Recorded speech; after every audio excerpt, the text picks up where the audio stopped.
इस वक्त बॉम्बे से दिल्ली तक हाई स्पीड रेलवे कॉरिडोर बनाया जा रहा है, जिसे लेकर तिलकवाड़ा के किसान एकजुट हुए हैं और विरोध जता रहे हैं। दरअसल नर्मदा के स्टैच्यू ऑफ यूनिटी को भी इस प्रोजेक्ट के तहत जोड़ा जाने वाला है। ऐसे में तिलकवाड़ा में जितने भी गांव शामिल हैं, उनके किसानों की जमीन संपादन होने की शक्यताएं जताई जा रही है।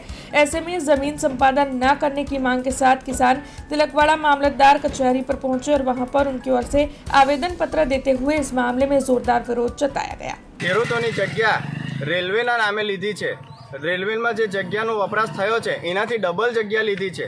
હવે કોરિડોર હાઈવેના નામે જગ્યા જે લે છે, હવે એમાં અમે સખત શબ્દોમાં અમે વખોરીએ છીએ।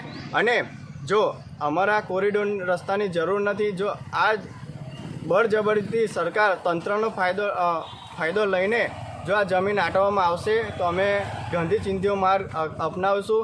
જો અમારી માંગ સ્વીકારવામાં નહીં આવે તો 15 દિવસની અંદર મોટી સંખ્યામાં ખેડૂતો બધા ભેગા થશું અને સ્ટેચ્યુ ઓફ યુનિટી ખાતે અમે આંદોલન કરીશું, ભૂખ હડતાલ પર ઉતરીશું। અમે અમારા જાન અને અમારા પ્રાણ આપવા તૈયાર છે, પણ અમારી જમીનનો 1 ફૂટ જમીન આપવા तैयार નથી। हमसे जुड़े रहने के लिए हमारे YouTube चैनल को सब्सक्राइब करें और नई वीडियो की नोटिफिकेशन के लिए बेल आइकॉन को दबाएं।